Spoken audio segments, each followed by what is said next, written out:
Hi there! Welcome to the Sugaridoo studio tour. I have a really nice cozy spot. Two questions were about working with kids. I am so excited that you're here. I'm really thrilled to give you a tour in the almost finished Sugaridoo studio. So I say almost finished because the studio is done, but you know how it goes with projects, they're never done. But it is done enough to give you a full tour, and that is what we're going to do this week. So this whole week there will be videos every day about a different part of the studio. So today we're kicking off with a general overview of what's going on in here and what I'm doing in the new studio. And then tomorrow there will be a video about the tools that I work with. So my machines, my Bernina sewing machines, and the other tools that I use while quilting and while working for my business. Then we have Wednesday. And on Wednesday, I'm going to tell you all about the products that I have in here, that I use, the things that I make and I sell. So everything you can find in my web shop, the shipping process, I'm going to tell you all about that on Wednesday. And then the final day of these videos is Thursday.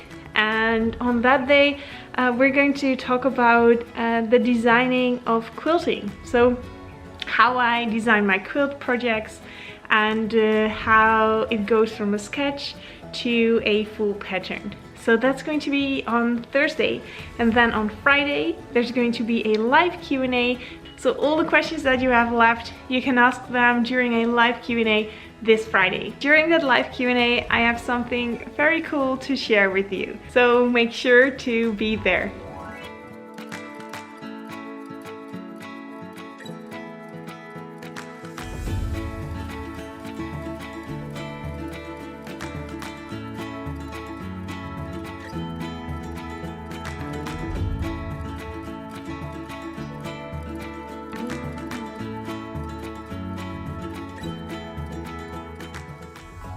So let's start over here at the door we just came in through. That's the door to our garage, to our home, because the studio is built next to our house, which is awesome. It's really a dream come true to be able to work from home, but not from home. So it's really a separate space, but it's really close by. So perfect to be able to work with little kids when they're in bed in the evening. I can just jump behind my sewing machine and do some work in here. It's really nice to have the comfort of your home so close by. Then the first thing we see in here is my workstation. So a computer, some notebooks, iPad. Yeah, that is where I do all my computer stuff, administration, where I have my video calls with Yvette, my business manager, with all the other people that I work with, because recently I have started to delegate tasks that I can't really keep up with. So yeah, lots of interaction also with others who I work with through this workstation. So that's over here. And then over here I have my Q16 setup. And tomorrow is the day that I'm going to go into more details about my tools, but I do have two sewing machines, and one of them is this Q16, which is a sit-down quilting machine. Yeah, so that is over here. So this is a long wall-in studio on the side of our garden. So I have my computer set up, my Q16. Here's a really large sunscreen that we still need to install. Some open doors to the garden. And then in the back I have a really nice cozy spot. Let me show you. So here I have set up some nice chairs. And at first I wasn't really sure if I really needed this in my studio, but I love that this is here because it already happened quite a few times that I was working in the evening in my studio and my husband joined me over here in one of the nice cozy chairs with a drink, and it's perfect. So it's really nice and comfortable. Great also for when I just want to write in my journal, or I'm sketching or working on my iPad. This is a perfect space for it. And I have a temporary design wall over here, which is also nice to have close by this sitting area. So great for a cup of tea and to relax, and a perfect addition to my studio. And then when you sit in the comfy area, you can see over here I have some magazines and books and notebooks in those drawers. So yeah, things that you can need when you're sitting here. Then over here I have my friend on wheels. This drawer is really nice. So it's just a drawer from IKEA on wheels, but it contains all the stuff that I need to pack orders. The top drawer has all my rotary cutters, and there are rulers in here, and tape, and just things that I need in multiple places in the studio. So whenever I'm packing orders, I can drive it to that area. When I'm behind my sewing machine, I'll put it next to me. When I'm behind the Q16, I put it there. Yeah, it's really convenient to have the things that I need very often in a movable container. So that kind of sums up this corner over here. And then on the back wall of the studio, I just left it empty so that I can easily hang a quilt in here to photograph, or actually mostly to photograph it or to just have it on display. So I am planning to do a hanging system for quilts over here, but I haven't decided yet on what I'm going to use. So for now it's just clips on the top of that wall, which also works really well. So that wall is going to stay empty, so I can easily make pictures of quilts that I finished.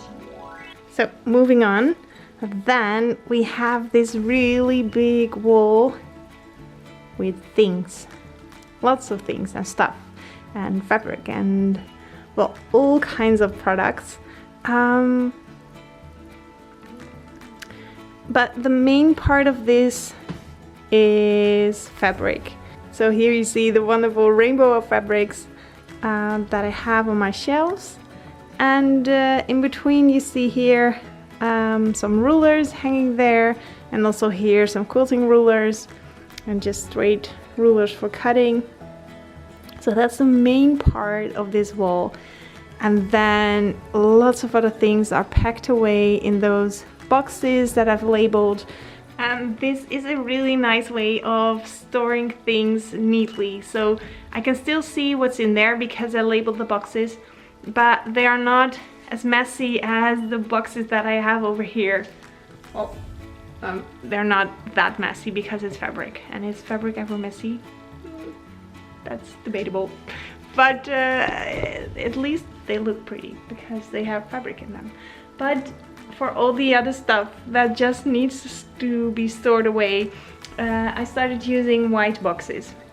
It's way more easy, not so busy on the eyes compared with the clear boxes. So that is the storage system that I've started to use, and I really like it. I'm super happy with it. So also on the bottom here, lots of boxes.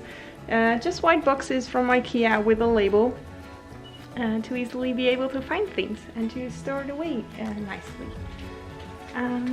Yeah, so this is all fabric and some rulers, lots of add a quarter rulers, more fabric and more white boxes.